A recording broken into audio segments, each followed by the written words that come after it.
Bien, pues vamos a la clase del día de hoy correspondiente a la serie. Aquí tenemos la versión que estábamos usando ayer.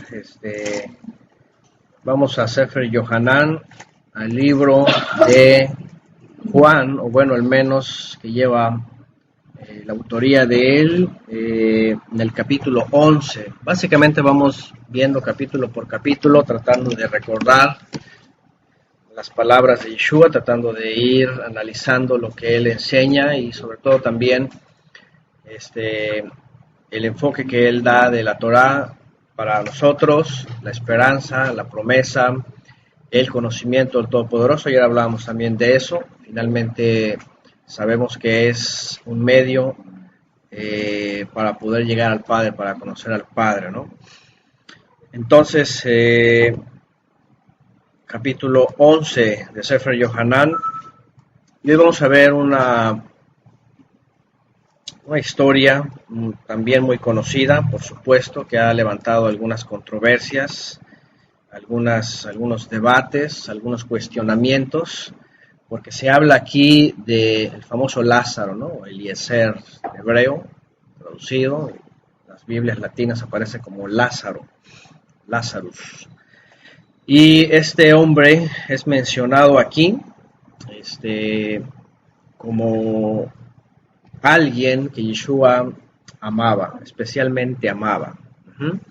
Y bueno, se le ha dado una connotación como que era alguien muy especial y que amaba al Mesías de una forma muy especial. Y bueno, habría que preguntarnos si Yeshua tenía a personas que amaba, así como cuando se suele pensar que los padres tienen un hijo preferido, ¿no? Aquí, ¿quién es el preferido? Ella se ríe, ¿verdad? Por la niña, ¿verdad? Dice. Pero ¿los padres aman realmente más a ella que a él o los aman igual? Igual a los dos, solamente que a lo mejor, como ella es mujercita, se tienen como un afecto diferente, especial, ¿no? Porque es dama, es mujer.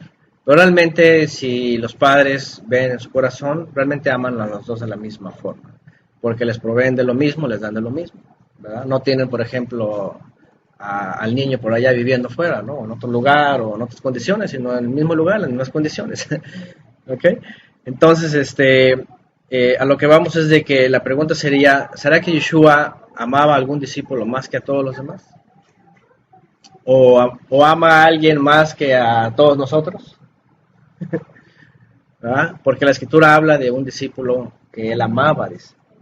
Aunque la escritura aquí en este texto también dice que también amaba a él y a sus hermanas, como que era una familia muy especial. Y es que convivían con él y lo recibían en su casa, en Betania, que vivían ellos ahí. Estamos hablando de Lázaro, por supuesto, y sus hermanas, que son Miriam y Marta, ¿verdad? Y tenía un afecto muy especial porque pues habían sido también ellos muy especial con el Mesías, ¿no? Y tenían un afecto muy especial. Sin embargo, esto ha dado también pie o ha dado lugar desde los primeros siglos a algunos autores a creer que el discípulo amado del cual habla también Juan es Lázaro o Eliezer, ¿no? El que resucitó el Mesías.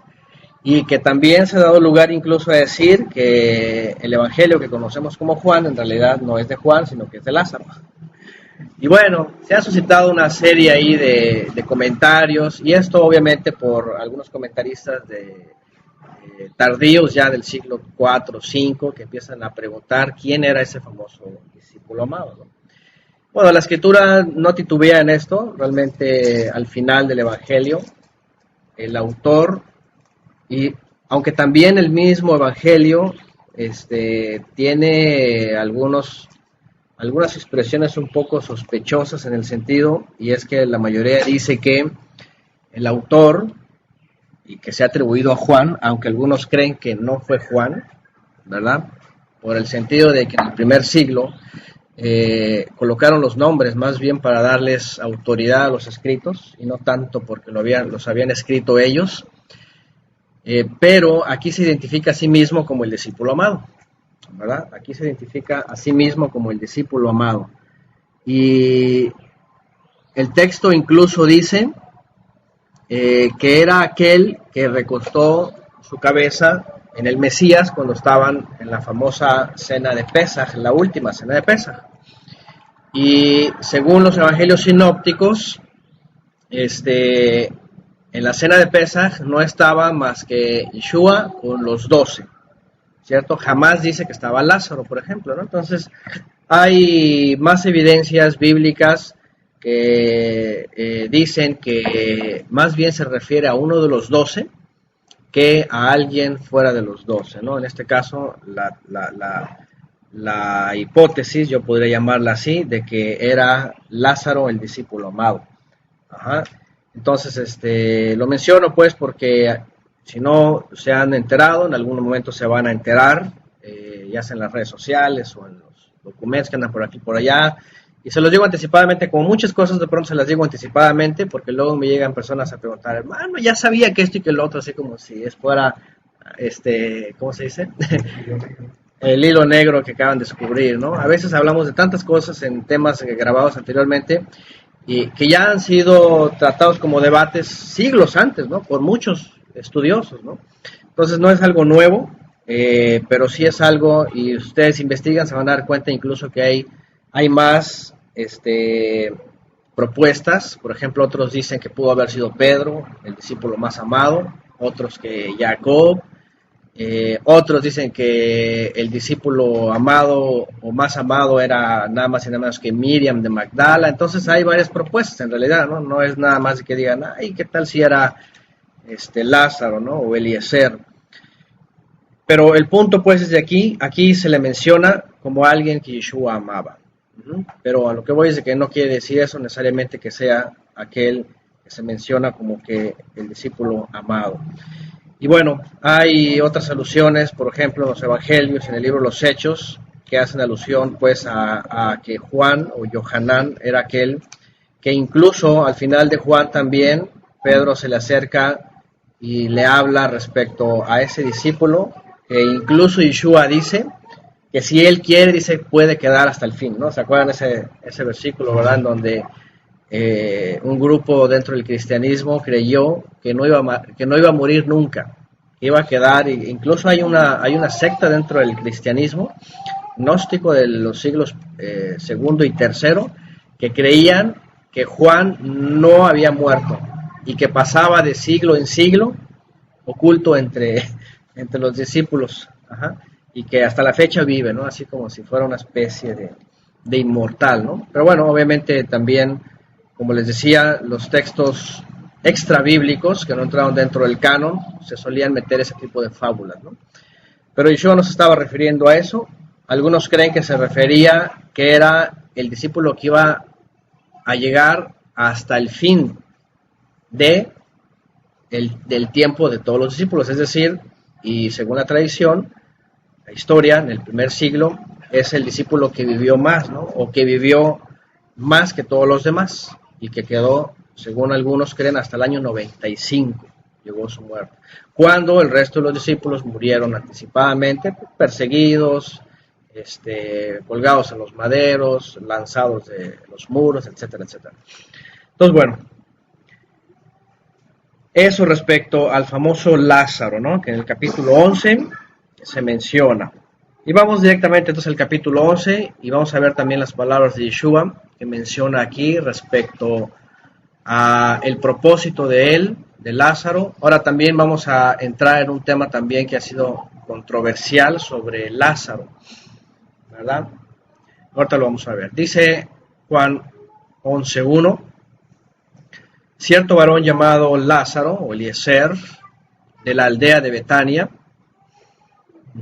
casa de dátiles, hermano de Miriam y de Marta, yacía enfermo, dice que estaba enfermo. Esta Miriam fue la que ungió los pies de Yeshua con perfume y los secó con su cabello, y tenía a su hermano Lázaro enfermo. Ya hemos hablado también de este texto, aunque esto se menciona más adelante, el escritor posteriormente haciendo el relato, porque dijimos que no está haciendo un relato cronológico, ¿se acuerdan? Dijimos que no está tan cronológico, que incluso Juan comienza rápidamente hablando de la última cena, del último Pesaj, ¿no? Lo vimos en el capítulo 2, ¿no?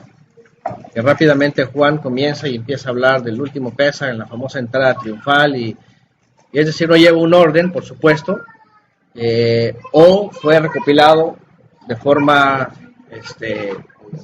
aleatoria, ¿no? Finalmente pasado así, de tal manera que aquí la referencia que se pone respecto a Miriam no había ocurrido este hecho, sino posteriormente ocurrió, pero lo pone como una referencia ya histórica, ¿no? Para identificar a quién se refiere. Y bueno, dice, mandaron pues sus dos hermanas a decir a Yeshua, Señor nuestro, he aquí, vean, el que amas ya se enferma. ¿Se dan cuenta? El que amas. Y dice, pero Yeshua dijo, esta enfermedad no es para muerte, sino para que la majestad del Todopoderoso, sino para la majestad del Todopoderoso, para que el Hijo de Elohim sea exaltado a causa de ella. ¿Okay? Rápidamente, entonces, el texto, las palabras de Yeshua nos empiezan a referir qué es lo que va a ocurrir con este acontecimiento. ¿Okay? Y no es otra cosa, como a veces se le ha dado la connotación, en el sentido de que el milagro en sí, o lo que quiso decir respecto a los muertos y a los vivos, o respecto si a la resurrección de él después ya de 3, 4 días, era para permanencia eterna o no, sino simplemente, como lo hemos dicho anteriormente, para hacer una señal, de la cual ya se había dicho antes, que el Mesías se iba a manifestar para poderse mostrar al mundo, en este caso Israel, pues que él era el Mesías, ¿no? Es decir, por eso lo dice aquí Mashiach, lo dice, no es para muerte, sino para majestad del Todopoderoso, para exaltar al Todopoderoso. Y también para que el Hijo de Elohim, dice, sea reconocido a causa de ello. Verso 5, Yeshua dice, vean lo que dice aquí, Yeshua amaba a Marta, a Miriam y a Lázaro. Entonces finalmente no amaba nada más a Lázaro, en el sentido de que no era la expresión haciendo alusión a que era el discípulo amado, sino que dice que él amaba a la familia, ¿no? Tenía un especial reconocimiento por lo que eran ellos. Y luego dice, al escuchar que Lázaro estaba enfermo, permaneció 2 días más en el lugar donde estaba. Luego dijo a sus discípulos, vengan, vayamos nuevamente a Judea. Sus discípulos dijeron, Maestro nuestro, dice, hace poco, dice, los judíos procuraban apedrearte, y de nuevo vas para allá. Yeshua les dijo, ¿no tiene 12 horas el día? Si alguien anda de día, no tropieza, pues mira la luz de este mundo. Pero si alguien anda de noche, tropieza porque en ella no hay luz. Otra vez, códigos. Códigos, ¿verdad? Cuando habla código, cuando habla el Mesías, habla en códigos. ¿Qué cosa quiere decir aquí? Ahora, yo he visto tantas cosas que hay unas personas que andan con el asunto de el Shabbat, si comienza en Erev, o si comienza en Mahar, en Shahar y todas esas cosas. Y ese es uno de sus textos bases, ¿no? Así como que el día nada más es cuando hay luz. Pero hemos mencionado que no siempre en el texto hebreo se traduce, por ejemplo, cuando dice el día, aquí no está hablando de un yom, ¿verdad? Porque en el contexto hebreo encontramos varias palabras, ¿verdad? Para referirse al tiempo. Ajá. En el caso de yom, que se traduce como día, puede ser más de un día, o puede ser el tiempo de noche, o puede ser el tiempo de la claridad del sol. ¿Aquí qué se está refiriendo al Mesías? Obviamente se está refiriendo a la parte cuando comienza Ajá, shahar. Ajá, cuando empieza shahar y hay or en todo un lapso de tiempo. Es decir, cuando comienza la mañana a esclarecer el día y comienza la obra. Yeshua hace una alusión profética simplemente. Él dice que él cuando se manifiesta al mundo, entonces es de día, no tinieblas, porque si él es la luz de este mundo, la luz de los hombres, cuando él se manifiesta el Mesías, se manifiesta la luz. Y entonces el tiempo del hombre que estaba en tinieblas, en oscuridad, sin luz, se hace de día, se hace manifiesto, ¿no? Pero a la vez hace una alusión literal también, ¿no? ¿Qué quiere decir? Que hay suficiente tiempo para la obra que él fue enviado a hacer a este mundo y hay suficiente tiempo para ese mismo día, literalmente, en donde él podía manifestarse, ¿no? Entonces, no necesariamente está hablando de que el día se cuenta nada más con la luz, sino que estaba haciendo alusión al tiempo en donde pues básicamente él llevaba a cabo su ministerio, ¿no? Aunque no siempre lo hacía de día, ¿cierto? Había ocasiones que de noche actuaba, ¿no? Y no había ningún problema. No tiene 12 horas el día, dice, si alguien anda de día no tropieza, pues mira la luz de este mundo. Pero si alguien anda de noche tropieza, porque en ella, dice, no hay luz. Dice en el 11, cuando Yeshua hubo dicho estas cosas, enseguida les dijo, nuestro amigo Lázaro duerme, pero voy a despertarlo. Duerme, pero voy a despertarlo. Tomás, dice, llamado el gemelo, dijo a sus discípulos, también vayamos nosotros para que muramos juntamente con él. ¿Qué significa eso? Para que muramos. Que regresando un poquito, cuando anda en el día, yo creo que les está dando a entender que el tiempo que el Eterno le había destinado para hacer su obra representa la luz del día. ¿Mm? Y el versículo anterior que dice que eso era manifiesto para la gloria del Eterno. Entonces les está diciendo, si yo ando en la luz del Padre, no se preocupe, yo estoy protegido por Él. Mírenme, yo soy la luz de este mundo. Entonces, ellos en su ignorancia creen que no está protegido por el Padre y creen que va como oveja al matadero en ese momento, porque no entendían todo el tiempo profético que se iba a desarrollar en la vida del Mesías. La alusión profética, ¿no? Entonces dicen, bueno, pues nos morimos con Él, ¿no? Que al final de cuentas es lo que nosotros hacemos, tenemos que morir espiritualmente con Él. Y además porque estaban pensando, también lo refiere aquí, ¿para qué vas allá si te quieren matar? Sí. Bueno, vas ahí, pues bueno, morimos todos con él. Sí, quiere decir, se llegó el fin. No se preocupen, yo soy la luz del mundo, entonces estoy en la luz del Padre, no me va a pasar nada. El que anda en la luz no tropieza, porque él andaba en la luz del Eterno, cumpliendo su obra. Y anda con seguridad, anda persuadido de lo que el Padre quiere. El que anda en la luz, pues nada como eso, anda con seguridad, ¿no? Sí, anda hecho, con seguridad. Cuando va a morir algo, dice, las tinieblas ya se acercan. Para sí. entender que el día ya iba a morir. Sí, porque ya su obra estaba cumplida, él ya iba a ser, y entonces ya venía la época de Satanás y las tinieblas realmente, ¿no? Claro. Entonces, una vez más, ciertamente cuando Yeshua empieza a hablar de esta forma, empieza a hablar en este lenguaje y en este código, habría que ponerle más atención, ¿verdad? Ellos simplemente dijeron, pues bueno, pues vamos y murámonos todos, ¿verdad? Porque te quieren matar a ti, pues nos van a matar a todos. A todos. Pero entonces él estaba hablando de que mientras andaba él en la voluntad del Padre y él es la luz, él podía ir sin ningún problema y hacer la obra.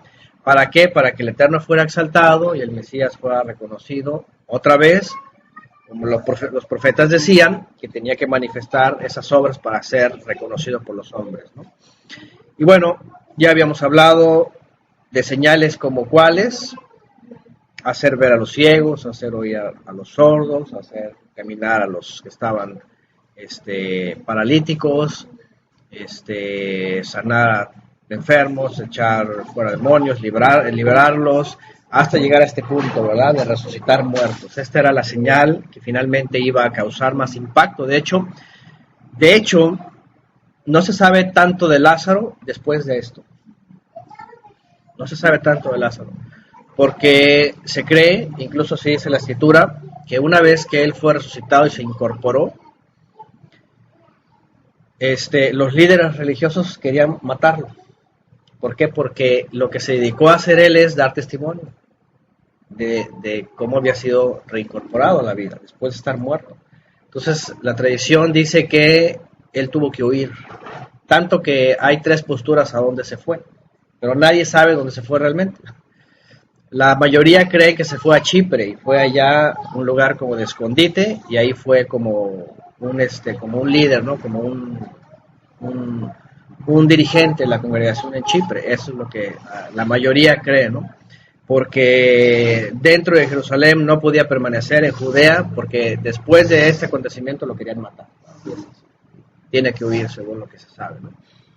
Pero bueno, porque él daba testimonio de esto, ¿no? Y es que esto llegó a ser el colmo para las autoridades religiosas, porque después de esto, imagínense, con testigos, ¿verdad? Un muerto de 4 días, que dice que ya olía, dice, ya hería, dice, y se le sale de su lugar, pues era una cosa que ya no se podía tolerar, ¿no? Obviamente por el testimonio. Bueno, y después de que dicen el 11, Lázaro duerme, voy a despertarlo. Yeshua está hablando su lenguaje otra vez, la gente dice es que ya está muerto, y él dice no, es que duerme, y es que es la misma palabra que se usa en todo el Tanaj, y por eso en el Brit Hadashah también Shaul menciona la palabra dormir, ¿no?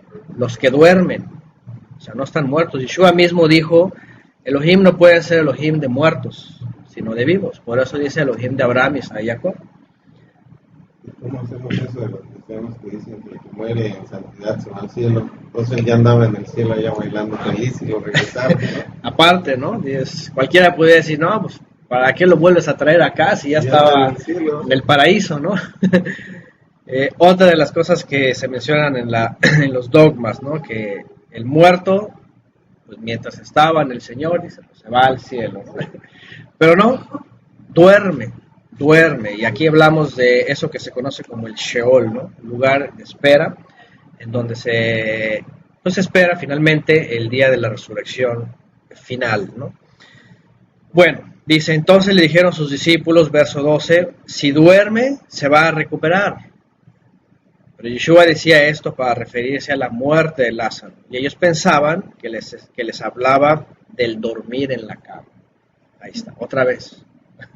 Pensamiento terrenal. Bueno, está dormido, ¿no? Pues vamos a despertarlo, ¿no? 14. Entonces Yeshua les dijo abiertamente les dijo, Lázaro ha muerto. Lázaro ha muerto. Y me gozo por causa de ustedes de no haber estado presente para que crean. Pero ahora vamos para allá.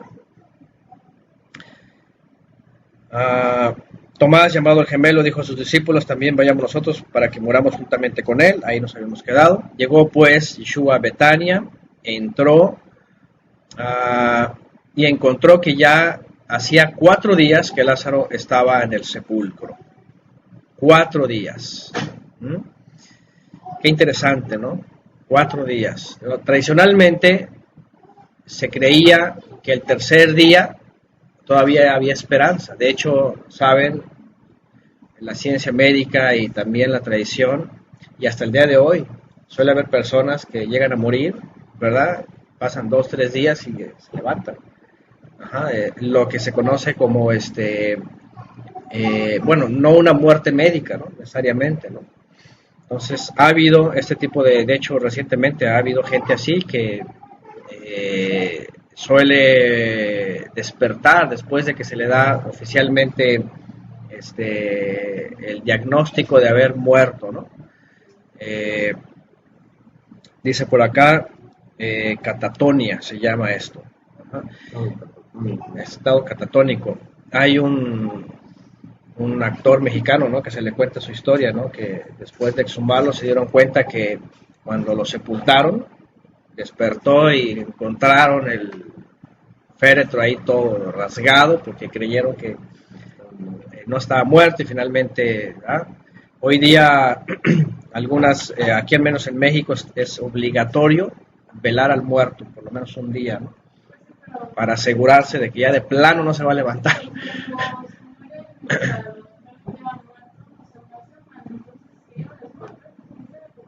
Ya no tiene entrañas. Pues sí. Es que más seguro más amarrado, ¿no? Porque no se vaya a levantar el muertito. Pero no todos, antes fuera más tradicional que pues los metían en la caja y listo, ¿no? O sea, no como hoy, ya todo un proceso, que incluso hasta autopsias, sí, el negocio de la muerte, ¿no? ¿Qué libro de ella? Para mí el vivir es ganancia, dicen unos, ¿verdad? Que se dedican a eso, toman a Pablo ahí, el vivir es ganancia, el morir es ganancia, el morir es ganancia, lo hacen un negocio, ¿no?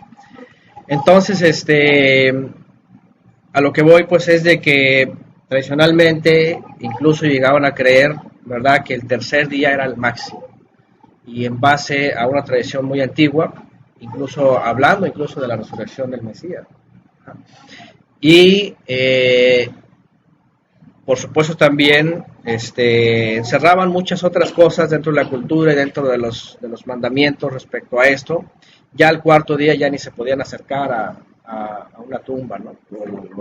No solo por el olor, las impurezas que causaban un impedimento para que después subieran al templo de Jerusalén, ¿no? Tanto así que cuando Yeshua va ni siquiera se acerca, sino que le llama de fuera, ya, porque tenían prohibido acercarse, hasta que le dice a alguien vayan y remuevan la piedra, porque estaba una piedra, ¿no? Pero no se acerca, sino solamente lo llama, porque estaba cerca de la festividad. Más adelante en el siguiente capítulo dice que estaba cerca de la festividad, estaban a 6 días de la festividad. Después de eso, sí, las leyes dicen que el sacerdote no puede tocar al padre muerto. Ajá, sí, no puede tocar muerto, y acercarse ya 1 metro y algo, según las leyes que tenían, ya era una contaminación ya directa, ¿no? Y ya estaba prohibido acercarse a Jerusalén, al templo, ni se diga, ¿no? Entonces, todas estas cosas de pronto cierran todo lo que estaba pasando. Y bueno, finalmente Yeshua les declara que ya estaba muerto. Eso es lo que estaba pasando. Es un estado de dormir, pero separado pues de la vida. Otra de las cosas interesantes, ¿verdad? Otra de las cosas interesantes que él estaba discerniendo finalmente el propósito de esa muerte, cómo el Padre iba a actuar, él tenía la seguridad. Bueno, él estaba discerniendo que todo eso finalmente iba a ser un impacto para la vida de Israel y de sus discípulos, para darles testimonios de ellos, a ellos, de lo que estaba pasando. Dice aquí, para que crean. Ajá. Pero sí, definitivamente, Yeshua sabía que iba a morir, ¿cierto? Sí, porque ahí habla para manifestar la gloria. Es lo mismo que pasó con que era un inválido, ¿no? Dice, ¿quién pecó? ¿Su papá o algo? Ninguno, sino para la gloria del Eterno, para demostrar el poder que tenía. Sí, el ciego. Ajá, anteriormente lo acabamos de leer, el ciego, el que estaba ciego. Ahora, tanto sabía que Yeshua se espera. Dice que se espera 2 días. Todavía dice, no, vamos a esperarnos, así para que lo declaren bien muerto, es decir, que pase el tercer día y al cuarto. Sí, después del tercero ya no hay esperanza. Llegan y sabes que ya el cuarto ya huele mal, ya hiede. Ahora es muy interesante porque también el número 4, y dentro de los antiguos, hacían alusión justamente a la aparición de la luz. Porque el cuarto día, dice, la luz fue creada del sol que iluminó, y el cuarto día siempre hacía alusión a que iba a aparecer en la luz el Mesías, es decir, el cuarto milenio. Yeshua aparece en el cuarto milenio, ¿no? En el año 4000 desde la creación de Adán, y es el que iba a venir a traer justamente o a anunciar la resurrección entre los muertos, la vida, pues, la vida plena, ¿no? La vida plena. Entonces, el día cuarto hace la alusión profética también al tiempo en donde la luz viene a este mundo, el que es la vida, para dar vida a aquellos que aunque estén muertos, también lo dice más adelante, van a vivir. Sí, por eso al principio vemos un lenguaje que está hablando proféticamente, de lo que es Él, de dónde viene, qué significa el día, qué significa la luz, todo esto, haciendo alusión justamente al muerto, ¿no? Pero en un nivel más elevado, ¿no? Porque... Sí, más profundo. O sea, cuando al principio lo primero que se crea es la luz, que es una luz espiritual, por así decirlo, y luego viene la luz física, donde nosotros nos movemos. El hombre natural no entiende la vida espiritual. Entonces ya cuando él habla de la luz, habla de la luz espiritual, digo yo así lo entiendo, porque la luz física ellos estaban allá y físicamente estaba el sol. Sí. Pero cuando él se manifiesta es una luz espiritual poderosa. Sí, por eso en la creación es una figura. Es una figura. Y cuando él aparece, la figura se hace realidad, en la realidad eterna, ¿no? El sol ahí está, qué bueno, ¿no? Siempre, sí. Pero no estaba la verdadera luz. Así es. Bueno, ahora una de las preguntas, y aquí la están haciendo también, es sobre el asunto de la cremación, ¿verdad? Obviamente, en el contexto hebreo, bíblico, del pueblo de Israel, pues jamás cremaron a nadie, ¿no? Jamás lo llevaron a calcinarlo, ¿no? Y es que, nada más imagínense, ¿no? Si hubieran tomado a Lázaro, no, pues, ¿verdad? O al mismo Mesías, ¿no?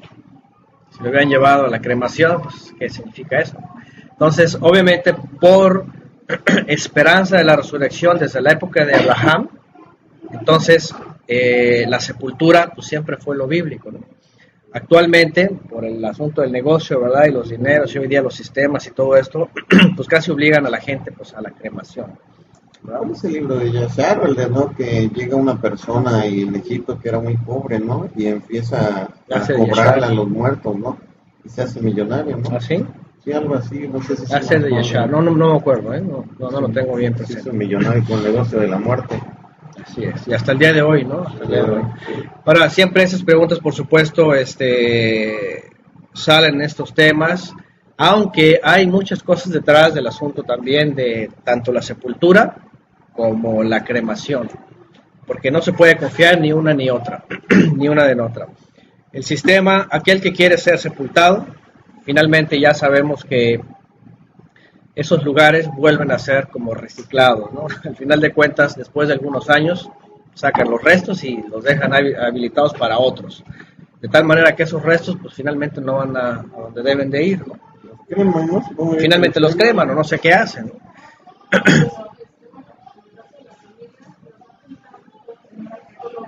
No, los van juntando. Pero pues nadie está seguro de eso tampoco. Pero si no eres familia, entonces... Claro. Porque, por ejemplo, de una generación a otra, cuando se pierden esos lugares de la propiedad de un origen, imagínate qué hacen con los restos.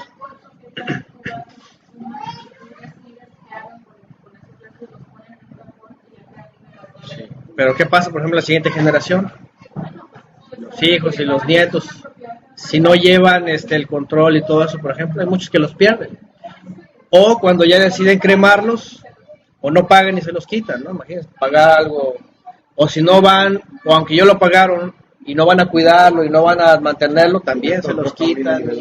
Exactamente, ¿no? Entonces, ese es un problema. Si hablamos de sepultura, tiene que ser una sepultura, ahora sí que bien bíblica y nada de descuidar, ¿no? Por otro lado, también algunos dicen, bueno, la cremación dan las cenizas. Hay quienes nos han dicho que ni siquiera son las cenizas del cuerpo, ¿no? Que a veces los toman y los llevan para experimentación, y porque la gente no se da cuenta si entran de veras al horno, qué hacen con ellos.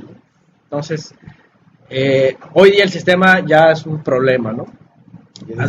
Aparte del negocio. Parte del negocio, sí.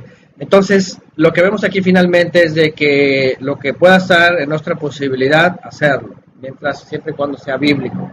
Lo que no está dentro de la posibilidad, finalmente lo que hemos analizado es de que, a final de cuentas, carne y sangre no eran el reino de los cielos, es decir, los restos terrenales finalmente se quedan. La conveniencia sería irte a que te entierren en un pueblo a las orillas de una ciudad grande, ¿no? Porque ahí sí, ahí ni quien pelee el lugarcito, ahí te quedas. Tal vez, o lo más bíblico es, aunque es ilegal, pues a la montaña, a ver a dónde, ahí donde nadie se entere de nada y listo, porque básicamente dice, polvo eres y el polvo volverás.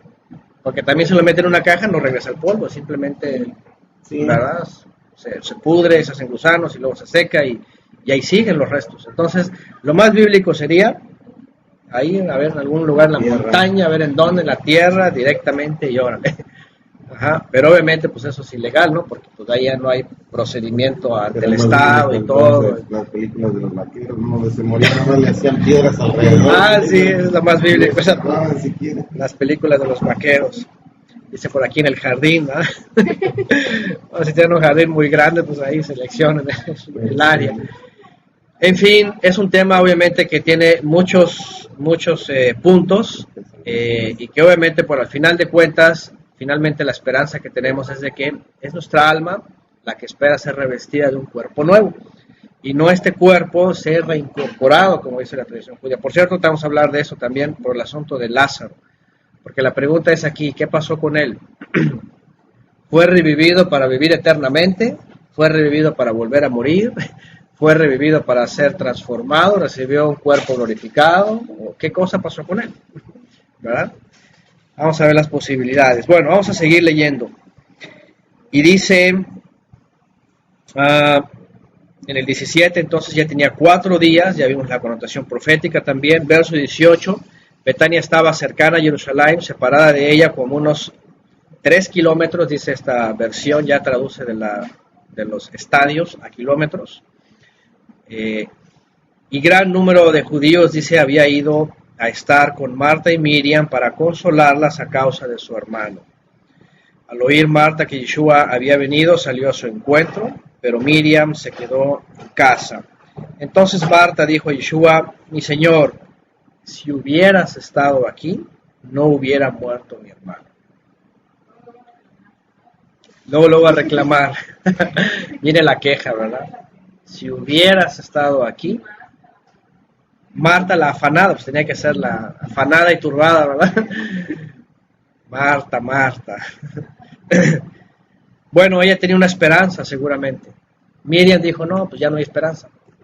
Ya, ¿para qué salgo a recibir? Ya no tiene sentido, ya que venga y que llore con nosotros. La otra sale, se adelanta y si hubieras venido. Pero reconoce su poder, bien que mal, sabe que el único que puede haber hecho algo era él. Sí, obviamente tenían esa esperanza, ¿no? Tú lo hubieras sanado, has sanado tantos enfermos. Lo hubieras podido hacer con él, pero esa esperanza tiene un límite para el ser humano, ¿no?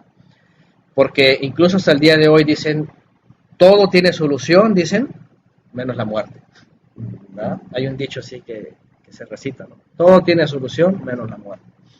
Finalmente era la esperanza del pueblo, ¿no? Que le podía haberle dicho al Mesías, si tú hubieras sido el Mesías, hubieras evitado que los romanos nos destruyeran, que se destruyeran. Sí, ¿no? sí, como otras muchas ¿no? cosas, ¿no? Básicamente es la queja que sí suele salir desde el judaísmo, ¿no? Si hubiera sido el Mesías, entonces sí, una serie de argumentos, por lo tanto no es, dicen algunos, ¿no? Pero bueno, viene una acusación en el sentido de que había una esperanza, pero parece que ya no hay remedio, pero finalmente él trae una esperanza más grande, que es la esperanza justamente de la vida, de aquel que es la vida, la resurrección y la vida, dice. Y dice en el verso 22, aunque también dice, entiendo ahora que cualquier cosa que pidas al Todopoderoso, Él te la concederá. Ahí viene una esperanza más. Yeshua le dijo, tu hermano va a resucitar. Marta le responde, sé que va a resucitar en el día de la resurrección, en el día final. Yeshua le dijo, yo soy la resurrección y la vida, el que cree en mí, aunque esté muerto, vivirá. Y todo el que vive y cree en mí, no morirá eternamente. ¿Crees esto? Le pregunto.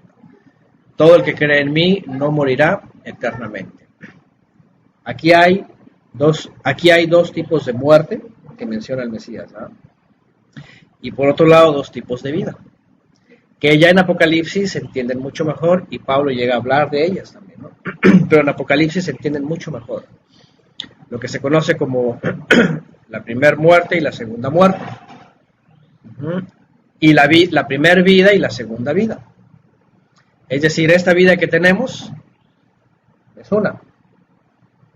Pero el ser humano muere también una primera vez. De hecho, esto se ha dicho por siglos, ¿no? A base justamente de la misma escritura. De tal manera que hay vivos que mueren y ya no vuelven a vivir nunca y vuelven a morir una vez más. O van a morir una vez más. Más bien, el día de la muerte eterna. O hay vivos que son vivificados, mueren una vez, pero ya no mueren la segunda vez. O ya no van a morir la segunda vez. Entonces, la escritura habla de estas dos vidas y habla de dos muertes. Y a eso se refiere ahorita el Mesías rápidamente, a esas dos cosas. Pero bueno, primero le dice: yo soy la resurrección y la vida. El que cree en mí, aunque muera, dice, va a vivir. ¿Okay? Le habla de la reincorporarse otra vez a la vida terrenal. Bueno, aquí entramos en el tema primero de... hay varios puntos aquí, a ver si vamos a tocarlos. También están escribiendo aquí en el chat. Bueno, número 1. Definitivamente Lázaro, ahora sí que ya había muerto, ¿no? La primera pregunta es, ¿a qué se refiere Yeshua respecto a volver a vivir? ¿Verdad? Ella dice, ok, yo sé que Lázaro va a levantarse en el día de la resurrección. Tradicionalmente, ya desde el primer siglo, los fariseos habían llegado a la conclusión de que la resurrección de entre los muertos, de la cual se hablan los profetas, y la vivificación era que los restos en la tierra se iban a reincorporar a la vida cotidiana. De hecho, Maimónides y otros expositores de la Torá hacen puntual esta esperanza. En el primer siglo también se creía eso, de que los restos enterrados, y por eso no se cremaban, iban a reincorporarse una vez más a la vida cotidiana. De hecho, actualmente el judaísmo predica esto. Predica que cuando venga el Mesías, dicen ellos, va a haber un reino físico y los muertos se van a reincorporar. Incluso ya hay una versión ahí un poco atrevida que ni siquiera el Mesías tiene que reinar, porque una vez resucitado David se va a reincorporar al reino como rey. ¿Verdad? Al reino como rey. Dice, ¿para qué? Así que pues, si el rey va a resucitar, pues va a reinar. Entonces, hasta la fecha se sigue creyendo dentro del judaísmo que la resurrección entre los muertos es reincorporarse, ¿verdad?, a la vida habitual. Incluso volver a tener relaciones maritales, comer, todo lo normal que hace el mundo, ¿no? Procrear, todo. Pues imagínense, bueno, yo no sé, ¿verdad? Volverse a casar con un muerto, reincorporado. Entonces, eso se creía desde el primer siglo. Y es que, por ejemplo, en el profeta Ezequiel, los huesos secos y todo aquello, ¿verdad?, que hablaba de la resurrección, en un sentido, dice que los huesos se levantaron, y bueno, literalmente, pues, una interpretación, ya ven que había dos escuelas, ¿no?, principalmente, ¿no?, y bueno, diferentes interpretaciones, igual como el cristianismo, también está la escuela de Lutero y la escuela de Calvino, ¿no?, y está la escuela de, quién sabe, y un montón de escuelas, ¿no?, interpretativas. Pero el punto era de qué iba a pasar con aquellos que estaban muertos en el día de la resurrección, ¿ok? Según la tradición, se iban a incorporar y entonces iban a entrar en el reino. Y, ¿qué más? La siguiente pregunta. ¿Iban a volver a morir o no iban a morir más? ¿Okay? Según la tradición, habían involucrado, lo que hasta el día de hoy también creen, que sí iba a haber muerte otra vez. Tanto que, como dice la profecía, y citan literalmente, el niño que iba a alcanzar a vivir más, 100 años, ¿no? O el maldito también, ¿verdad? También habla de muerte. Entonces para ellos no había ningún problema que reincorporándose podían morir una vez más, hablando literalmente, ¿no? de una resurrección. Y tomando a Ezequiel, pensaban que esto iba a ser así, los huesos se iban a levantar, entonces iba a incorporar la carne, el músculo, las venas, y podían vivir X tiempo, ¿no? El reinado... muerto, ¿qué ocurriría? Ya nada. No, de hecho el judaísmo sí cree que una vez que pasa ese tiempo transitorio, temporal, en este caso milenio, le llaman ellos, sí viene eternidad. Ellos sí creen eso también.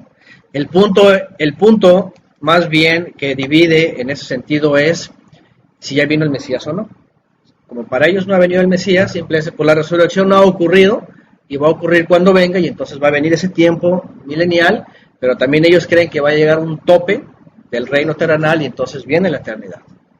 Es decir, simplemente están desfasados 2000 años. Nada más. Sí. Entonces, ahora, por otro lado, cuando Lázaro se levanta de entre los muertos, ¿qué pasa con él? ¿Vuelve a morir? ¿Se queda eternamente? ¿Es glorificado? ¿O su cuerpo es revestido de un nuevo cuerpo? Obviamente no, ¿verdad? Porque la Escritura siempre menciona a Yeshua como el primogénito de entre los muertos. En el sentido de, no de que haya resucitado, porque, por ejemplo, en el Tanaj vemos también que los profetas llegaron a resucitar, ¿no? Incluso los huesos de Eliseo levantaron un soldado que cayó ahí tendido muerto. ¿Ah? Pero sus cuerpos fueron incorporados otra vez a un mundo material. No fueron revestidos. El que fue primeramente revestido fue Mashiach, cuando el Padre lo levanta entre los muertos y le da esa capacidad, aunque de permanecer en la tierra en físico, poder traspasar los cielos y subir a la diestra de él, ¿verdad? Fue el primero en el sentido de ser el cuerpo que recibió, ser exaltado, ¿no? En los cielos. De esta manera podemos entender que Lázaro se incorporó a la vida, haciendo una alusión literal primaria de que él es la resurrección y la vida, pero haciendo una alusión profética de que va a haber, como dijo Marta, el día de la resurrección final, para incorporarse todas las almas finalmente a una vida eterna. Entonces, Yeshua estaba hablando de estas dos expresiones: hacerlo volver a la vida para que esté incorporado en este estado, pero que si cree no va a volver, dice, a morir, dice, no morirá eternamente. Ahí entra ya el tema de la otra muerte, porque finalmente vemos en la Escritura, y ya Shaul de Tarso se extiende hablando de este tema, que todas las personas acá arriba, cuando les llega el fin, ¿verdad? En este cuerpo, dicen que pasan al Sheol y duermen. Están en un estado de espera, ¿no? Como le dice la teología, ¿no? Que si fue malo se va al infierno y si fue bueno se va al cielo, ¿no? Paraíso. No hay ningún texto que diga eso. La única mala interpretación por una coma, ¿verdad? Es aquel hombre que estaba colgado de un lado y dice, de cierto te digo que hoy estarás en el paraíso, pero por una coma. Sí, eso puntito, esa versión no trae así. Pues ya cuando viene la coma, de hecho hay una versión que se llama versión restaurada, creo, algo así, de las Escrituras, y ahí ponen la coma en su lugar. Esta también se llama ¿También? De Yahweh Shambli Yeshua, así le llaman. Y ahí le ponen la coma de... Es donde debe de ser. De cierto te digo hoy, coma. Conmigo estarás. Conmigo estarás en el paraíso. Y esta versión sí lo trae. Muy bien. Entonces, hay unas versiones que sí ponen la coma donde debe de ser y hay otras que no, y entonces viene el dogma de que en ese mismo día iba a estar en el paraíso, cuando todavía Yeshua ni siquiera ascendía, ¿verdad? ni siquiera descendía a las profundidades, ¿no? Está protejada con el texto griego de Nestlé, con la antigua versión Pechita y con las mejores traducciones modernas. Ahí está. Bueno, ahí está esa versión donde tratan de acomodar obviamente la coma en donde debe de ir, ¿no? Entonces, bueno, a lo que voy pues es de que aquí entran estos temas, la vida, la resurrección, Lázaro que pasó, se incorporó a la vida. Es más, según la tradición, como dije hace rato, él tuvo que huir, tuvo que salir de Judea porque los fariseos lo perseguían para matarlo. Es decir, él no podía decir, ay, soy invencible, ¿verdad? Ya tengo cuerpo glorificado, nadie me puede matar.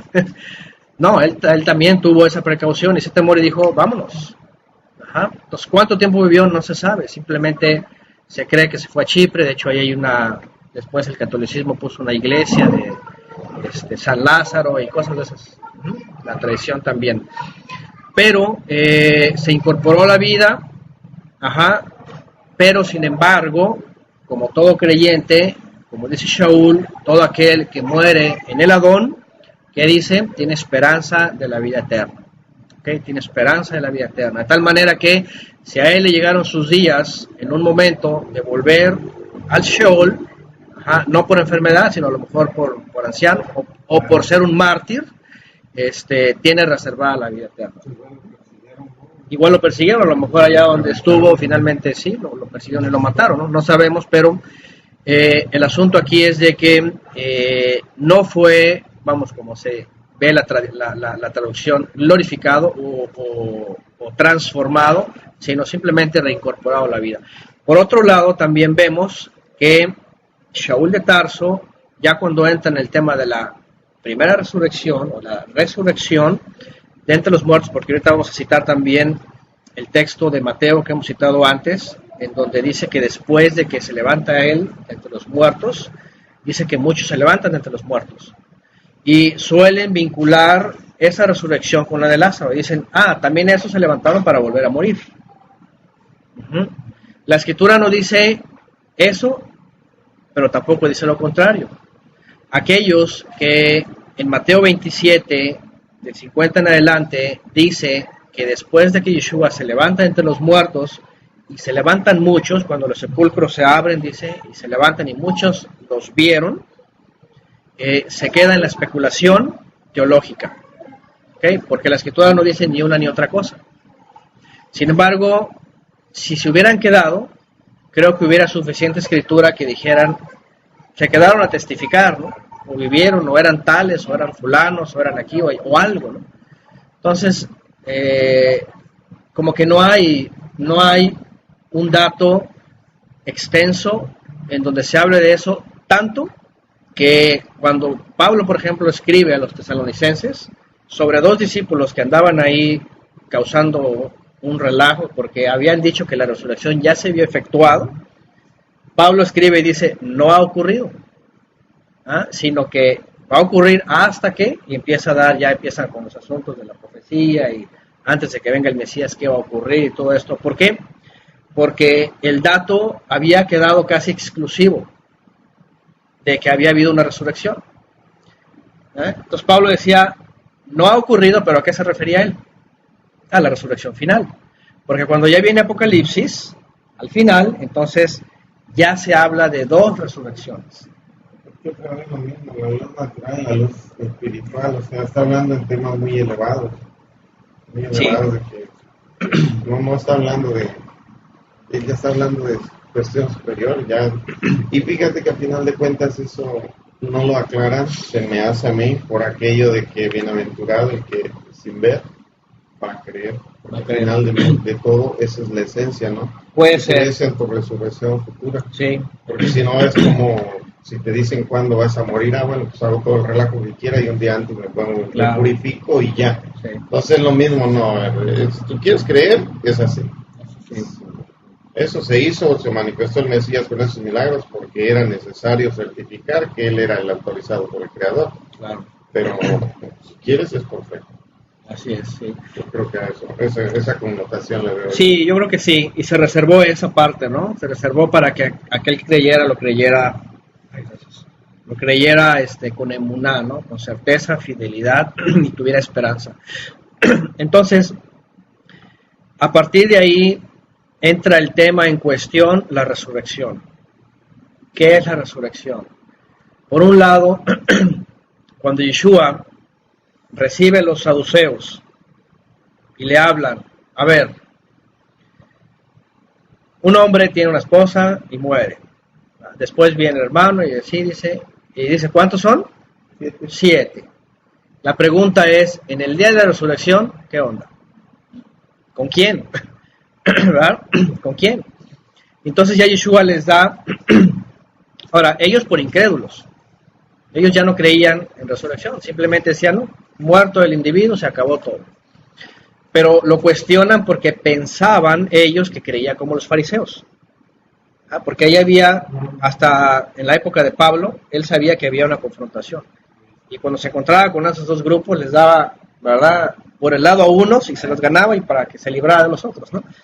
Pero Yeshua también ya sabía esto. Sin embargo, cuando lo quieren llevar por el asunto de la resurrección y creen que él iba a responder respecto al judaísmo, se los lleva por otro lado.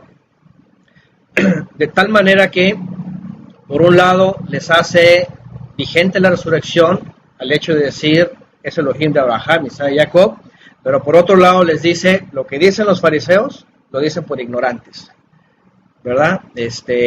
Porque en la resurrección de los muertos, dice, no va a haber bodas, no va a haber casamientos, dice, seréis como los malahim. Es decir, no va a ser un estado terrenal, físico, sino va a ser un estado sobrenatural, espiritual. El shock que les crea, ¿no? Yo como autoridad espiritual de un pueblo, cuestionar a alguien que no es, ¿no?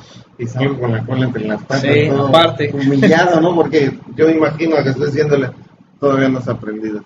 Sí. Casi, ya. Al Sanedrín ahí, sí. Y quedan ridiculizados. Y volteas, ¿no?, a ver a tus cuates y, oye, pero si tú eres el que le iba a ganar y... Sí. No. Así es. Entonces, Yeshua pone en manifiesto, hablando de esa experiencia que tiene con los saduceos, y vaya, los saduceos, ¿verdad? Era la casta sacerdotal, que estaban dirigiendo el templo y tenían la autoridad, y todo Israel se cuadraba, se postraba. Estaban en la luz natural.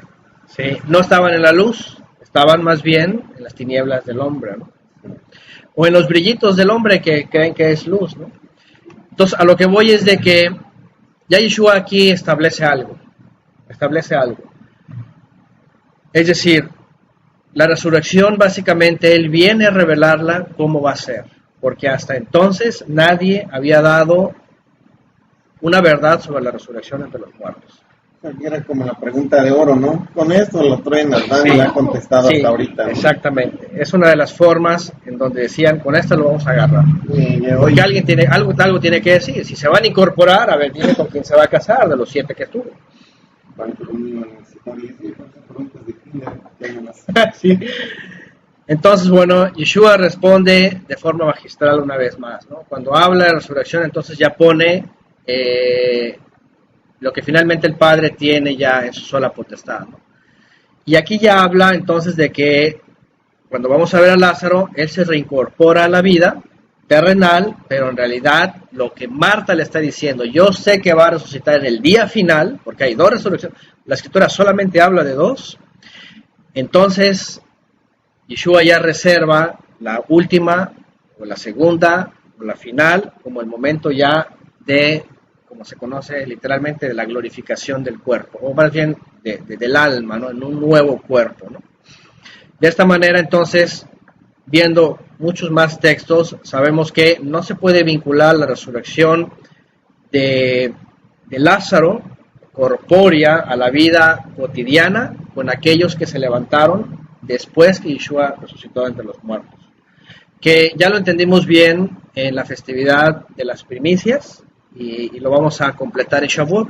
Una de las cosas que dijimos recientemente es de que las festividades de Bikurim nos explican exactamente, ¿verdad? Y nos dan detalle desde 1300 años antes lo que iba a venir a significar Bikurim, o el día de las primicias, ¿no? De la cebada. Y son aquellos que se levantan con Mashiach. Son aquellos que se levantan con él y él los entrega como siendo el ministro, y los mece como hacía el ministro en el templo. Tomaba un homer, lo llevaba y lo mecía delante del santuario, ¿no? Entonces Yeshua se levanta como gran ministro, primero de entre los muertos, y entonces muestra una primicia, ¿no? Y esos que vieron, finalmente, solamente queda como testimonio en el primer año. Yo supongo porque, como hablamos hace rato, lo más interesante es de que Pablo no sabía este dato. Y cuando vienen aquellos discípulos, que posiblemente fueron oculares, testigos oculares, y estaban diciendo la resurrección ya ocurrió, aunque no supieron expresar a cuál se refería, que eran las primicias, Pablo viene y dice, no ha ocurrido. Porque dice, porque pues no ha ocurrido y seguimos aquí y nadie ha sido glorificado, ¿no? Y ya después, por eso cuando viene Apocalipsis se entiende, ok, está hablando de dos resurrecciones. Y la que ya ha ocurrido es la que comienza con las primicias y la que se está efectuando en la tierra. Aquella que ya Pablo habla en donde dice, fuimos resucitados con él. Es decir, nosotros estamos en una vida terrenal, corpórea, pero al ser de él hemos sido resucitados, vivificados para él, de tal manera que si muere nuestro cuerpo y nuestra alma la retiene en Sheol, la muerte segunda no nos va a afectar.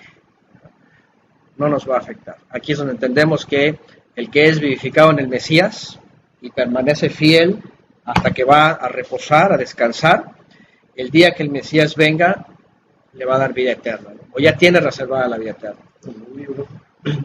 Y aquel que no es vivificado con el Mesías y ya murió la muerte física, cuando venga el Mesías va a morir la muerte eterna. Y por eso aquí, regresando al texto, dice en el 11:26, todo el que vive, ¿y qué dice? Y cree en mí, no morirá la muerte eterna. No morirá la muerte eterna. Es importante esta expresión que dice la muerte eterna, porque si se malentiende, cualquiera puede decir, pues no morirá para siempre, ¿no?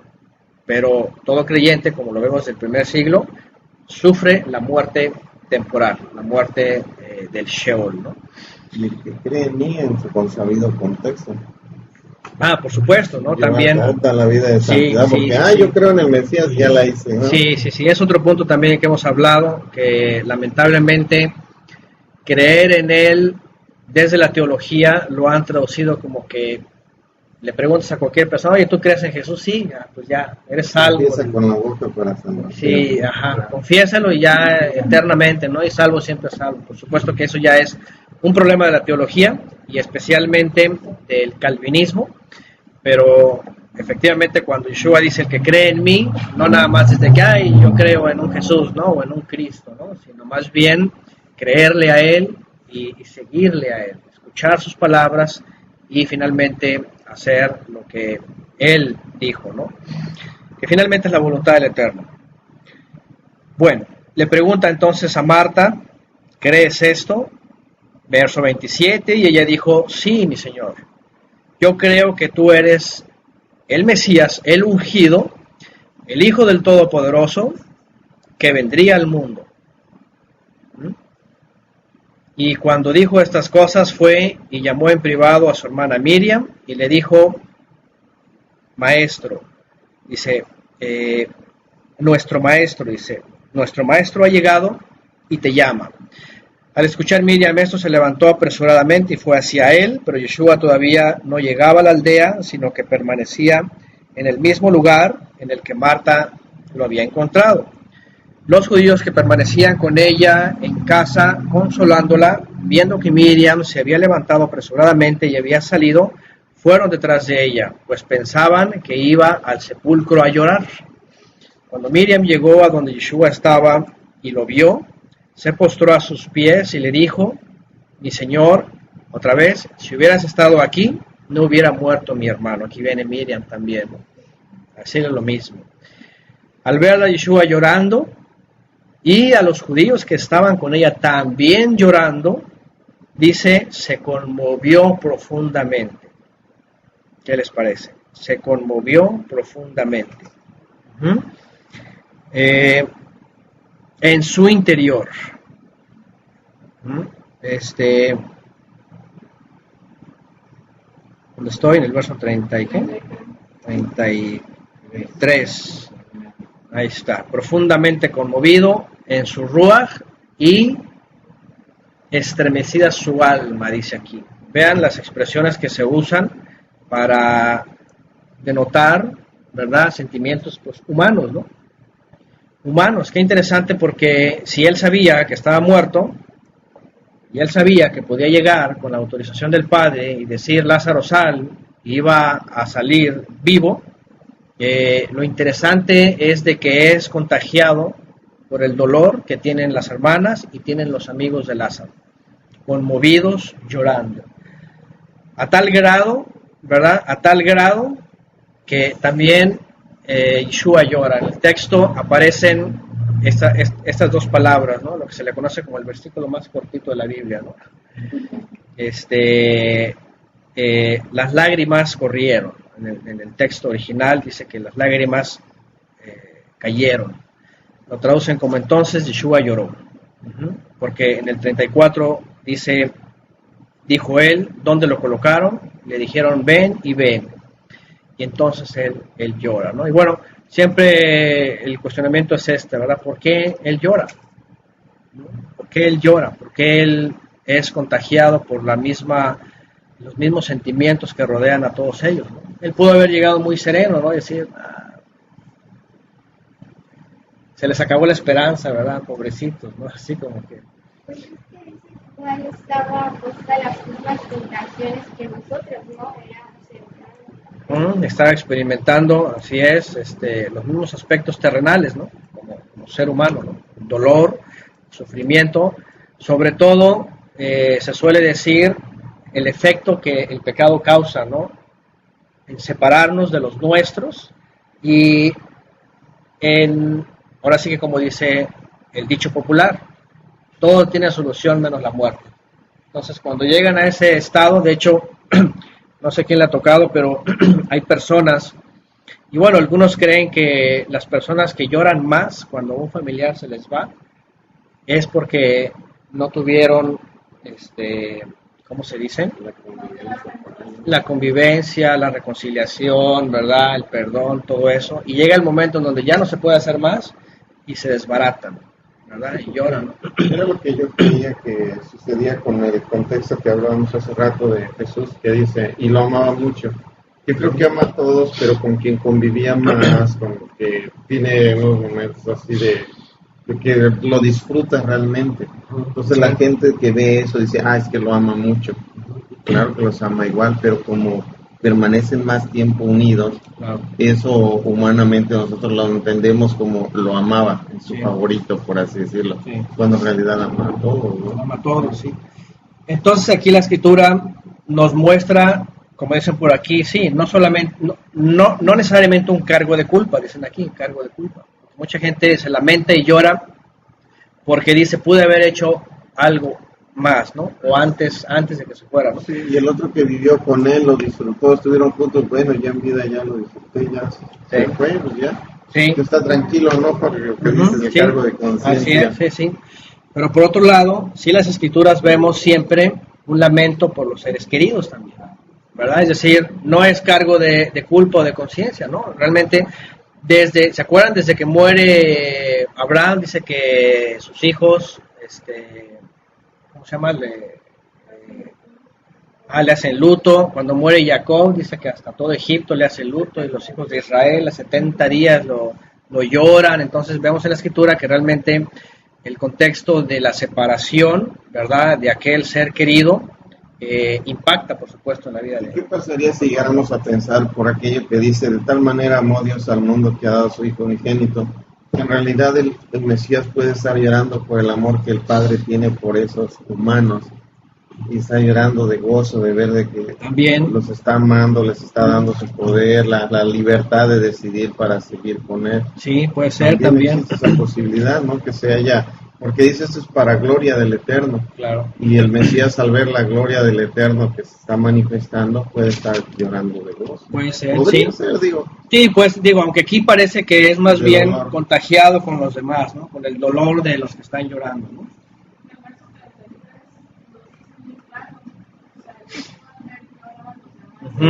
Se conmovió, dice. Verlos como ellos sufrían, no tanto que a lo mejor les sufren, sino ver cómo el ser humano sufre, pues eso pareciera que fue lo que Sí, sí, sí, sí. Entonces sí, hay algo colectivo, ¿no? En el cual Yeshua también participa. Y bueno, llora por esto, porque el ser humano también pensando en esto, él decía, vengo, estoy y me voy. ¿Y qué va a pasar con todos ustedes? ¿Verdad? De hecho, hoy día, y algunos que han experimentado la muerte de algún familiar, cuánto quisieran que estuviera el Mesías, ¿verdad? O que el Mesías diera la autorización para decir, levántate, levántate, porque el Mesías así levantó a los muertos. Pero no va a ocurrir, no necesariamente va a ocurrir, no tiene necesariamente por qué ocurrir. Pero Yeshua entonces experimenta eso, la separación y ve el dolor de aquello que en el principio no fue así. Adán no se imaginó que en algún momento iba a morir Eva, ¿verdad? Pero hasta que entra el pecado y viene la muerte y dice, ciertamente vas a morir, morirás, entonces ahí entra el recuerdo del Mesías que dice lo que el pecado ha traído como consecuencia a aquellos que fueron hechos para vida, pero por causa de la transgresión hay una separación y hay un dolor profundo, ¿no?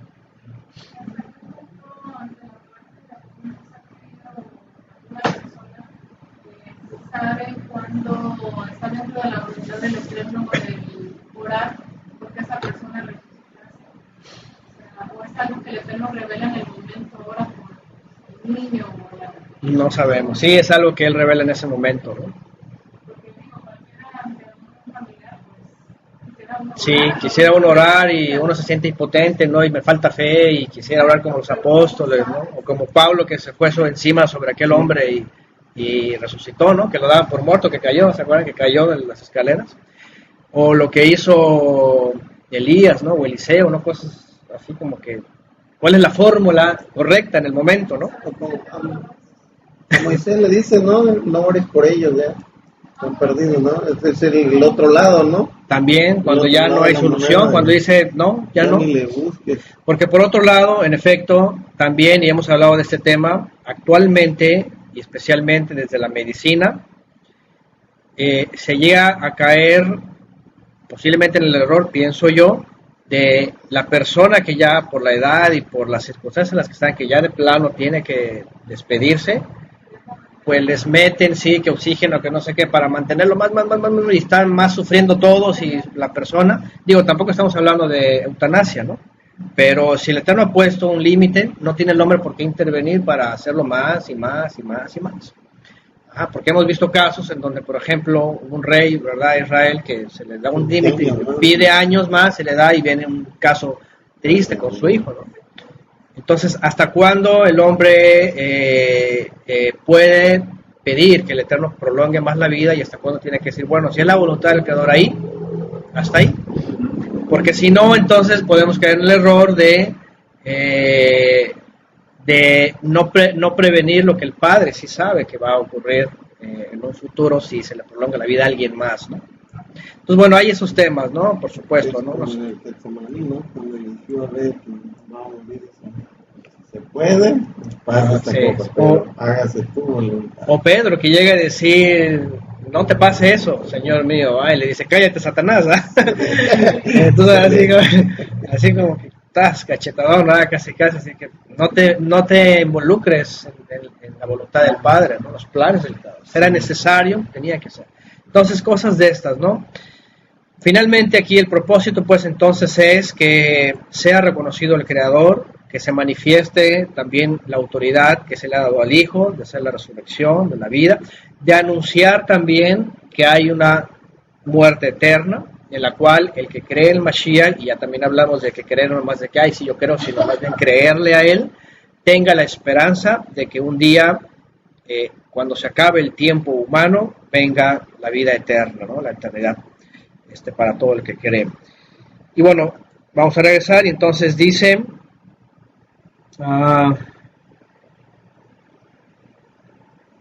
donde me quedé, en el 36, los judíos decían, miren cuánto lo amaba.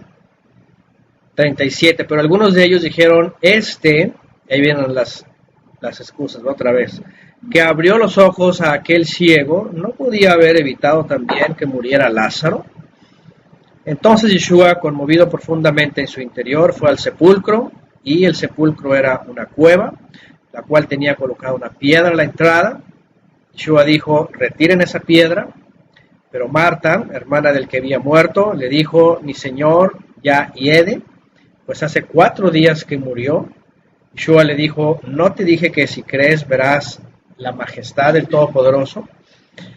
Una vez retirada la piedra, Yeshua levantó sus ojos a lo alto, vean, al Padre, y dijo, te agradezco, Padre, otra vez, no es un monólogo, ¿verdad?, de abajo, que se sube y luego baja para estar hablando con él mismo. Es simplemente se dirige al Todopoderoso que habita en los cielos, en Shamaim, y dice, te agradezco, Padre, por haberme escuchado.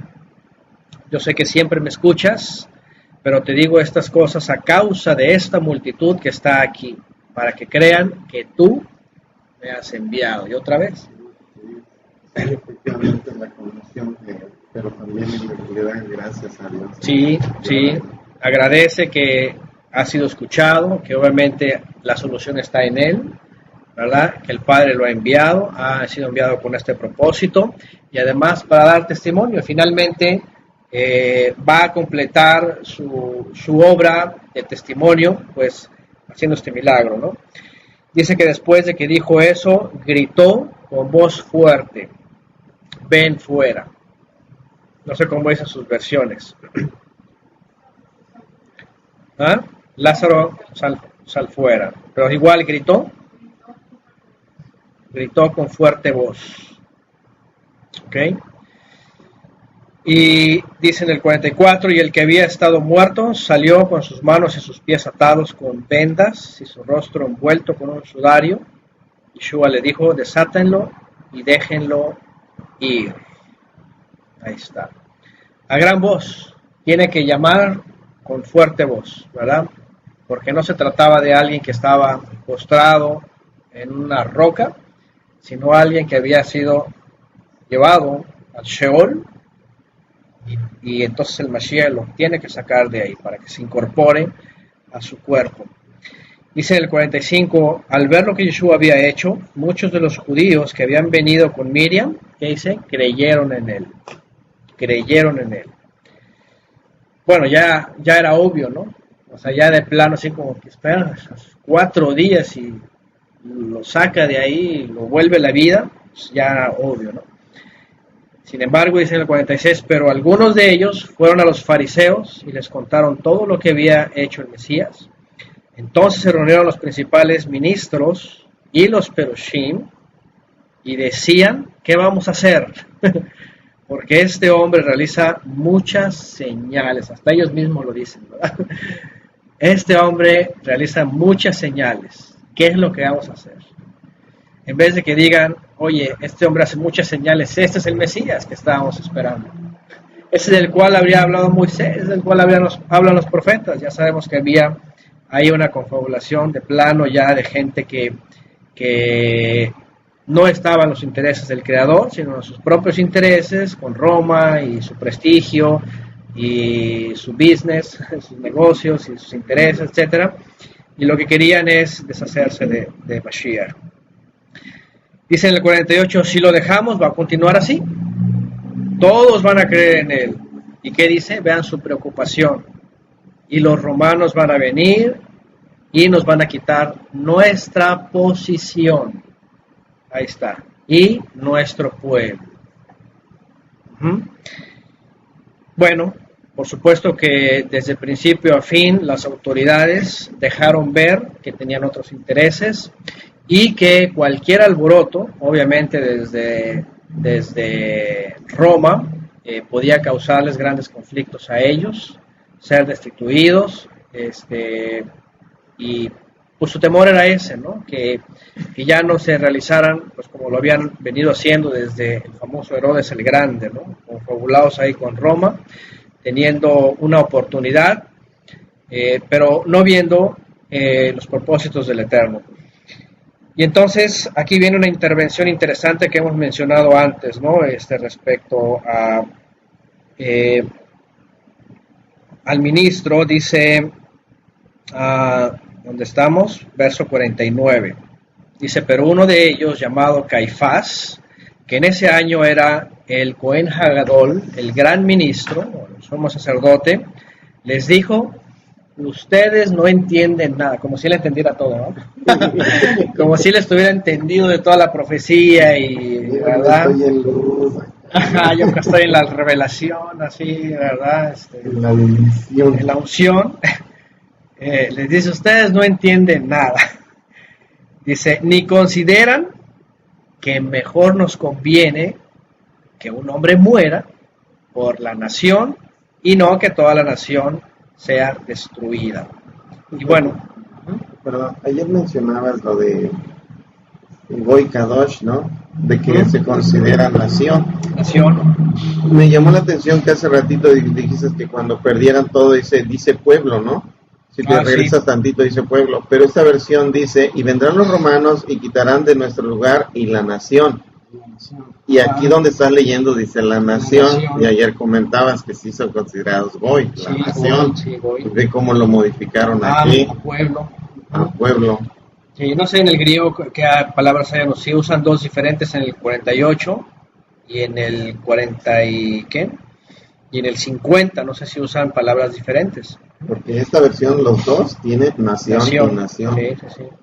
Reafirmando lo que De hecho, las autoridades, incluso en el libro Los Hechos, siempre la preocupación era la nación, como una entidad pues finalmente laica delante de Roma, ¿no?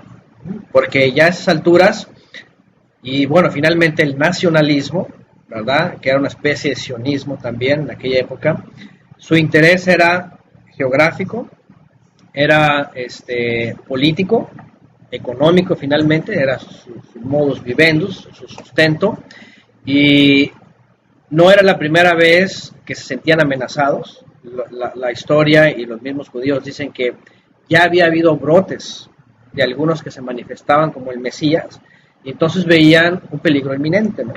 Se levanta un revoltoso y empieza a decir que es el Mesías, y toda la gente se va, van a venir los romanos, y se acabó la nación, se acabó Judea. Y más por la posición que tenían, y más porque decían: ¿y qué van a decir los samaritanos? ¿Y qué van a decir los de Galilea? ¿No? ¿Y qué va a pasar con nosotros? Siempre pensando materialmente, en el aquí y en la ahora, en el momento, en sus intereses, ¿no? Entonces, obviamente ellos nacionalistas, y veían la nación como su propiedad, era su preocupación. Y entonces, bueno, viene Caifás, creyéndolo saber todo, pero lo que no sabía es de que estaba profetizando, ¿no? Profetizando. Sí, lo que no sabía era que no sabía la voluntad del Padre en él, porque incluso aquí mismo la Escritura lo dice, ¿no? Entonces dice, Caifás dijo que en el sentido de que lo que les convenía es de que se acabara ese individuo para que pues ellos siguieran permaneciendo en el estatus que tenían. Su status quo era amenazado por simplemente la aparición de Yeshua. Entonces él dice, pero dijo, 51, ¿verdad? Pero no dijo esto de sí mismo.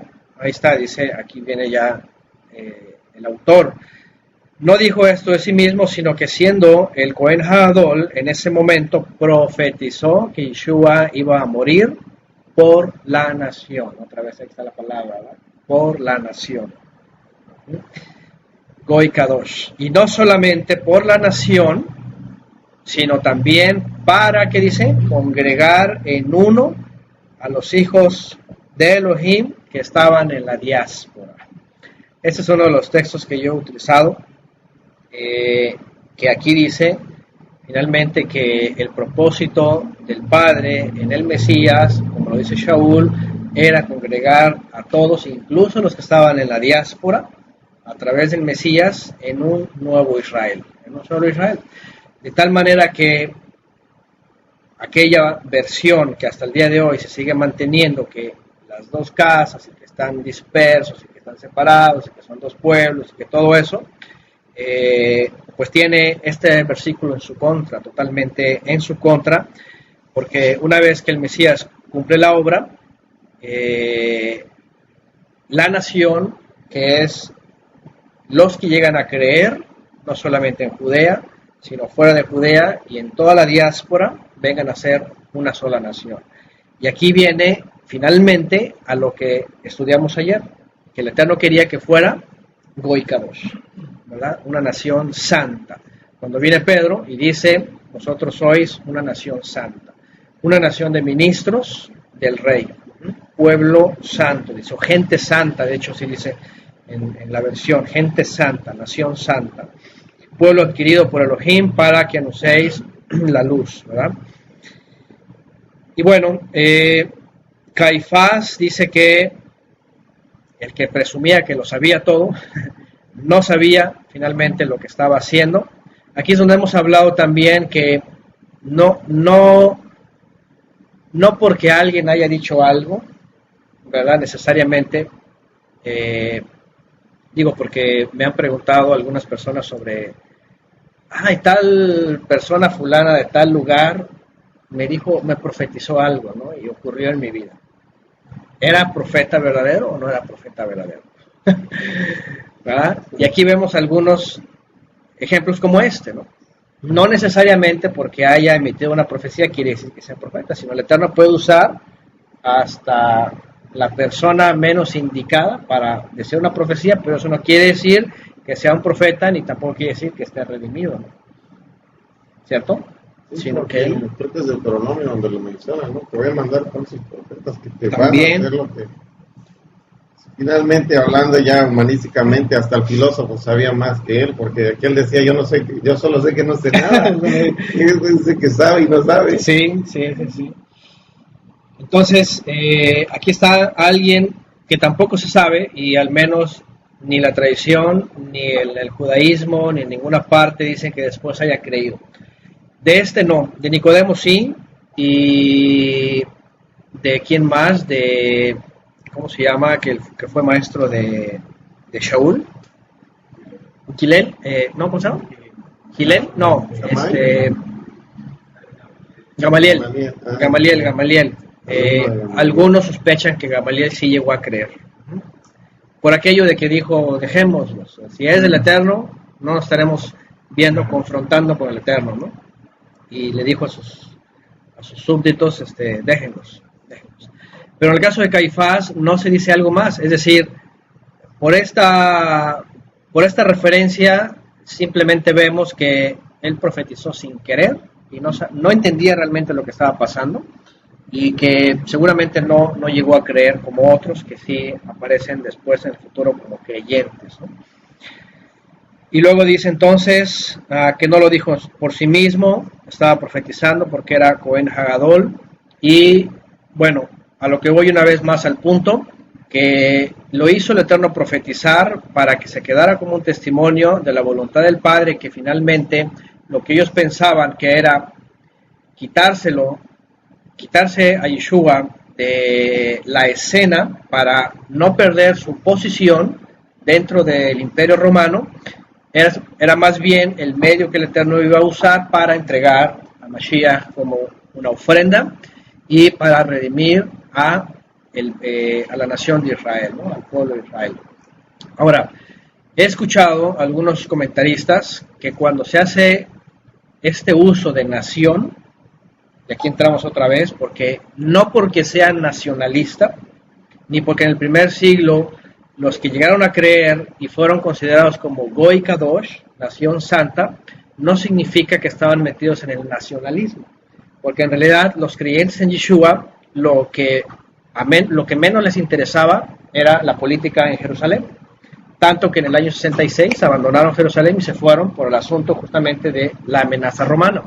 Es decir, cuando llegan personas y dicen, ya ves, ahí dice la nación de Israel, y la quieren vincular actualmente con una nación que se llama Israel, cometen un grave error, ¿okay? Porque no tiene nada que ver la nación política actualmente que se ha levantado como nación de Israel con aquello que estaba vinculado aquí como la nación de Israel, incluidos los que estaban en la diáspora.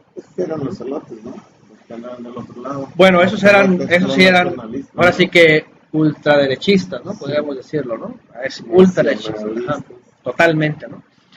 Pero lo que voy pues es de que cuando habla aquí de esta nación a la cual el Mesías iba a morir para que fueran un solo cuerpo, sale de aquel cúmulo de creyentes y pasa a ser una nación con una connotación espiritual, ¿no? Digo, y no lo quiero espiritualizar porque también he escuchado gente que dice, es que lo espiritualizas. Pero a lo que voy es de que se nota una clara diferencia entre aquellos que salen de entre el nacionalismo del primer siglo, fariseo y saduceo, y pasan a ser una nación consagrada al Eterno que no está vinculada con la política ni con la religiosidad. Porque aquella nación física sigue existiendo hasta el año 70. Después viene Roma y se acaba la ciudad, se acaba el templo y queda un remanente de ellos que finalmente sale de su nación, hablando de políticamente hablando de la geografía y del lugar que ocupaban, y entonces toman un lugar muy diferente, una autoridad muy diferente que ya tiene que ver con una autoridad espiritual religiosa. Pero lo que hace el Mesías con aquellos que sí creyeron, de todas las tribus, incluidos los que estaban en la diáspora, llegaron a identificarse como una nación, como dice la Torá, llamados a ser santos, ¿no? Por eso finalmente Pedro escribe esto, ¿no? Sed santos porque yo soy santo, dice el Eterno, y ustedes son una nación santa, un pueblo adquirido por Elohim, un real sacerdocio o ministros del rey, ¿no? Entonces entendamos esto. Nada tiene que ver entonces aquellos creyentes que vayan a tomar un lugar a lo que la carta a los Hebreos le llama la Jerusalén de arriba, la Jerusalén de arriba, diferente a la de abajo. Y también, pues, reiterar que la muerte del Mesías, la obra finalmente que consuma aquí abajo, viene a dar fin a esa división, viene a dar fin a aquellos que estaban dispersos, ¿okay? Y viene a congregar finalmente tanto los que estaban en Judea, Samaria, en Galilea y fuera de ellos en la diáspora. Fíjense, es muy interesante porque el término de la diáspora, que se sigue utilizando hasta el día de hoy, ¿cuál era la connotación antes y ahora? En la diáspora. De hecho, cuando escribe Pedro, ¿no? Y cuando escribe Santiago, a los expatriados, es decir, fuera de la patria, o a los que están en la diáspora, a los dispersos. Diáspora quiere decir en la dispersión.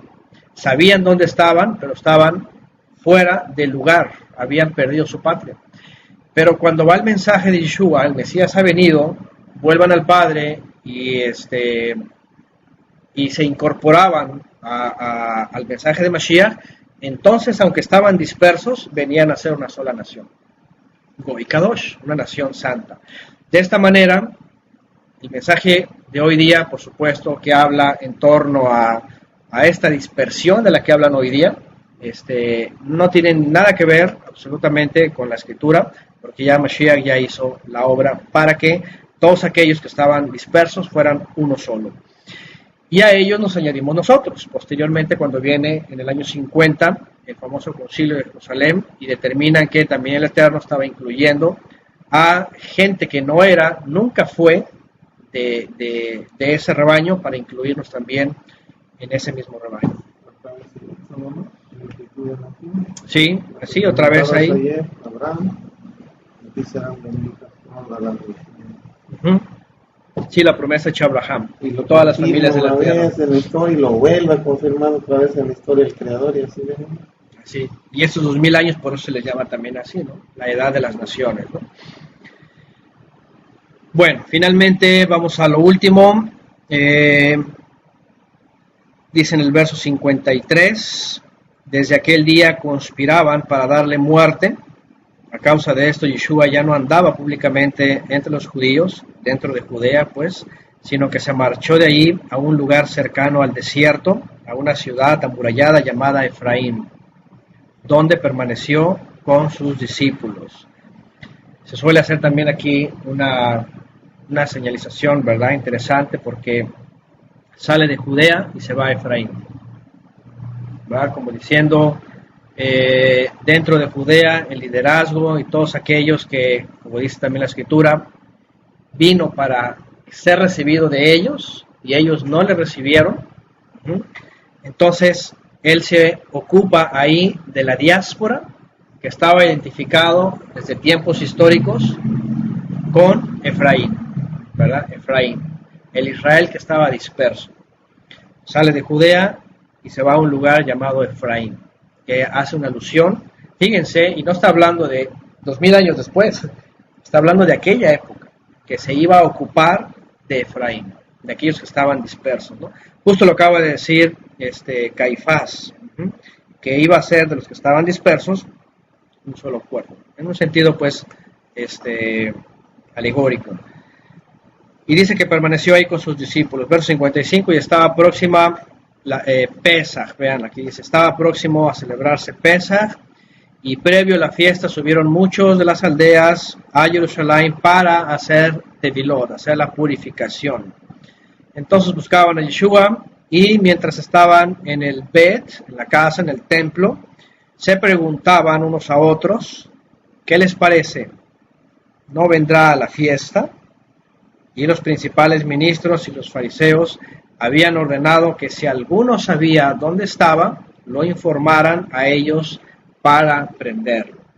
Aquí llegó el momento, por supuesto, ya culminante para la profecía, para el tiempo del servicio del Mashiach, y el complot ya estaba creciendo, y el Eterno estaba permitiendo, por supuesto, esto finalmente para que ellos mismos fueran aquellos que tomaran a Mashiach y lo llevaran pues a la muerte, porque ya más adelante ya el escritor se enfoca básicamente al tiempo en donde va a ser Mashiach entregado, ¿no? como una ofrenda. Entonces pues ya los próximos capítulos ya se acerca pues al tiempo de el famoso Pesaj, el Pesaj que vamos a recordar, y a ver otros detalles que aquí el escritor relata diferentes a los evangelios sinópticos, especialmente pues cuando Yeshua pues revela otros misterios, ¿no? Sobre la profecía, sobre las promesas, sobre su segunda venida, y pues cosas muy profundas, ¿no? Muy elevadas, como dice Desiderio, que ya aquí se abre totalmente, ya cuando llega este tiempo, se abre totalmente la revelación. Aquí es donde Juan o el autor nos da, ¿cómo podríamos decir? Nos da esa información que los otros escritores no perciben y él sí percibe. Aquí podemos entender por qué en este caso Juan sí pudo haber sido el discípulo amado, en el sentido de que posiblemente tuvo acceso a otro tipo de información más profundo, ¿no? Además de que, como se sabía que era levita, ¿verdad? Al menos las fuentes que vemos en la escritura nos indica que él pudo haber sido de la tribu de Leví, o ministro incluso, tenía una percepción, por supuesto, diferente a los tres sinópticos, ¿no? Una percepción diferente. ¿Por qué? Porque empieza a percibir que el lenguaje del Mesías no era aquel que se tenía que ir guiando por las letras nada más, sino por lo profundo que hablaba, o por la elevación que hablaba de las cosas celestiales, ¿no? Entonces más adelante vamos a ver todavía lo más impactante que Mashiach enseña y queda registrado en este libro. Por ahora, por aquí nos quedamos.